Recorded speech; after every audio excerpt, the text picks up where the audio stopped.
नमस्कार मित्रों, मैं हूं मयंक रावल। मैं एक आर्किटेक्ट और वास्तु साइंटिस्ट हूं।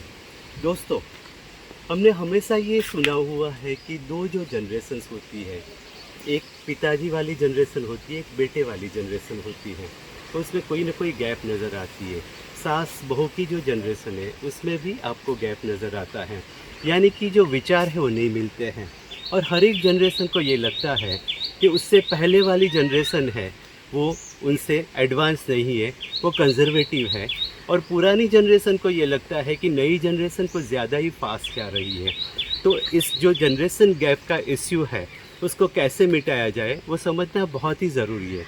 तो सबसे पहले तो ब्रिजिंग करना ज़रूरी है, क्योंकि दोनों के बीच में जो गैप है, यानी कि जो गैप है उसके ऊपर एक ब्रिज हमें बनाना पड़ेगा, उनको कनेक्ट करना पड़ेगा।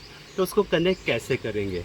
तो सबसे पहले तो दोनों के बीच में जो कॉमन चीज़ है उनको समझनी पड़ेगी। हर वीकेंड को एक फैमिली मीटिंग अगर की जाए जिसमें दोनों मिलके अपनी अपनी जो खुशियां है एक दूसरे के साथ में बांटें, तो एक दूसरे को अंडरस्टैंड कर पाएंगे। दोनों के जो प्रॉब्लम्स है उसके सॉल्यूशंस दोनों ने किस हिसाब से निकाले, उसका डिस्कशन किया जाए, तो पता चलेगा कि दोनों के बीच में जो गैप है वो एक तरीके से वो फिल कर रहे हैं, यानी कि सॉल्यूशंस की ओर जा रहे हैं। दूसरी बात यह है कि नई जो जनरेशन है उसके पास टेक्नोलॉजी का बहुत ही अच्छा नॉलेज है। तो अगर वो नॉलेज, अपना जो नॉलेज है वो शेयर करेंगे तो पुरानी जनरेशन को उसका बेनिफिट मिलेगा। और पुरानी जनरेशन के पास में लाइफ का जो एक्सपीरियंस है वो नई जनरेशन के साथ में शेयर करेंगे तो नई जनरेशन को उसका बेनिफिट मिलेगा। नहीं कि एक दूसरे के नुक्स निकालते रहे। दोनों ये समझ ले कि हम अच्छे हैं, सामने वाला बुरा है।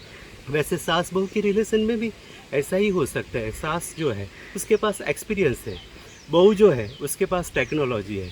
तो दोनों को अगर मिला देंगे तो उसका बेनिफिट ज़रूर से मिलेगा, नहीं कि वो चिक चिक जिक जिक चलती रहे। तो सॉल्यूशन की जब बात करते हैं तो उसमें एनर्जी की बात तो आती ही है और वास्तु की भी बात आती है। तो जनरेशन गैप कहाँ से आती है उसको समझना ज़रूरी है। तो उसके लिए दो दिशा है, एक है पूर्व और दूसरी है दक्षिण। पूर्व में कोई बड़ा सा दोष अगर आ जाता है तो दो जो जनरेशन है उसमें मेल नहीं रहता है।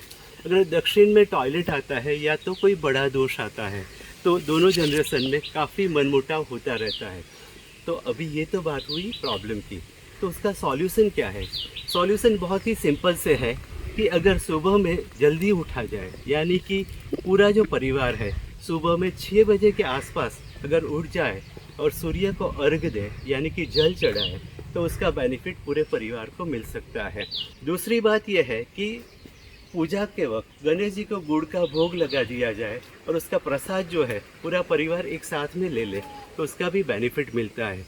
और तीसरी अहम बात, फैमिली मीटिंग करो, एक दूसरे के साथ में अपनी हर बात को शेयर करो, एक दूसरे को समझो, मदद करो, तो ज़रूर से आपकी लाइफ ब्यूटीफुल हो जाएगी।